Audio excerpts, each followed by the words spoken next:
A new report card for military strength says the United States can meet the demands of defending national interests, but only barely. The Heritage Foundation's Index of U.S. military strength ranks 3 branches as marginal, another trending toward weak. Lieutenant Colonel Dakota Wood, U.S. Marine Corps retired, is Senior Research Fellow for Defense Programs at the Heritage Foundation. He's editor of the Index. Dakota, thank you very much for joining me. Welcome back to the program.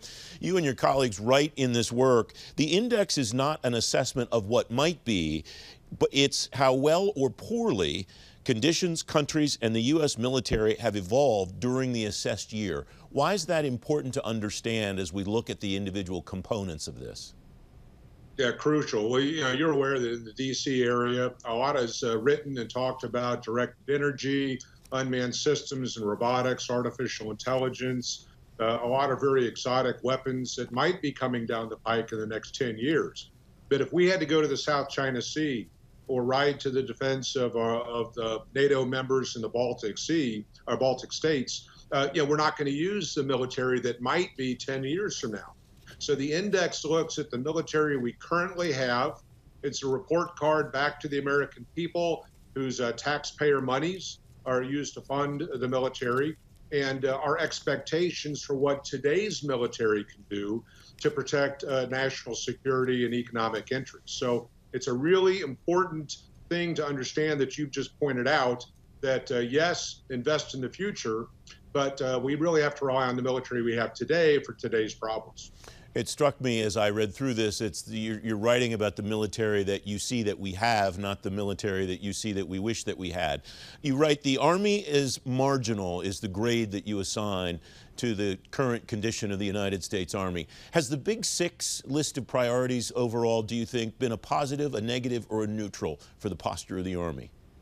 Well, I think they're important because what they do is represent the focus of the Army on what it thinks it needs to have to prevail in combat against a peer competitor. So we're not talking about going against terror groups that don't have navies and air forces and armor forces and those sorts of things. If you had to go to someplace like the Middle East and do battle with Iran or NATO's northern flank or something like that, you really have to get serious about the types of programs and capabilities that you want to fund. So when we talk about marginal, it has nothing to do with the goodness of the individual soldier, sailor, airman, or Marine. We've got great people. We're saying that as a total force, the size of the Army, is the Army big enough to do the things that we would want it to do in more than one theater against more than one competitor? Is its equipment old and antiquated, or is it new and really up to the task? So the Big Six programs that you mentioned is definitely the right way to go. It shows that the Army is focused, and we want to see the same kind of focus in the other services. You write, the Navy's overall score remains marginal in the 2021 index, but is trending toward weak in capability, and readiness remains weak in capacity. Where is it weak in capacity, Dakota? Well, if you think about Cold War days, and I know it's in the history books for so many people 30 years ago, but it was a global stage, and you had to deal with a global competitor in the Soviet Union.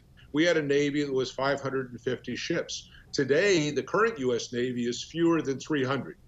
Are the current ships better than a 1970s counterpart? Absolutely, but a ship can only be in one place in one time. So of those 300 ships that we have, a third of them are ready on any given day. That's 100. About 60 of those are dedicated to the Indo-Pacific or the Western Pacific region. And that 60 ship capability is going up against 350 ships of the People's Liberation Army Navy, the Chinese Navy. So it's dramatically under strength in terms of the capacity, the number of ships that it has. More than half of those ships that we currently have are greater than 20 years old. And a lot of those are in the key larger surface combatant sorts of classes. They've got huge bills coming down the pike with new aircraft carriers, a new ballistic missile submarine, new fast attack boats, the need for a frigate, which we don't have anymore. So there's a lot of modernization that needs to occur, and it's just going to be a lot of money and take a lot of time. I don't mean to bring short shrift to our friends in the Air Force. You write scores marginal in all 3 measures, but is trending upward in capability and capacity. But I want to move to your former force, where you write the score for the Corps' capacity was raised to marginal from weak, but only because the index has changed the threshold.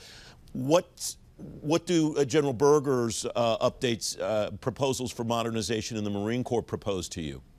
Right. So I think where the Marine Corps is going under General Berger is absolutely the right direction. If you can figure out how to conduct distributed operations with a lower signature, you're not broadcasting as much, your physical footprint is smaller with smaller units. If you can do that against a competitor like China, that capability can be used anywhere else in the world. I mean, it really is the direction the Marine Corps needs to go. The reason we changed the threshold for capacity in particular is that in a two-war capacity force, if I've got to do something with China, does it mean that I strip out everything else I have in the Middle East and Europe, which means that interests there and allies there are now uncovered? We think that's a dangerous situation to be in. So our metric has to do with a military force big enough to do more than one thing at a time. The current military can only do one major conflict, and it would take everything we've got. So for the Marine Corps to have a two-war capacity, they really need 36 infantry battalions and then the air power and logistics that go along with that. The Marine Corps says we're never doing that. We're basically a one-war force, and so we have just accepted that argument for the Marine Corps as a service. Even with that, they still need to be bigger than they currently are. So when I was in, we had 27 battalions. It dropped to 24 and then down to 21 under the Budget Control Act cuts. They regained some strength by moving things around to 24. But General Berger says budgets aren't going to get any bigger. So I'm going to have to make my adaptations, my changes within the existing top line. And he's going to sacrifice some capacity, dropping back down to 21 battalions and the equivalent of various types of forces in order to free up the money to do the experimentation and develop that he thinks needs to be done. So it's a tough call.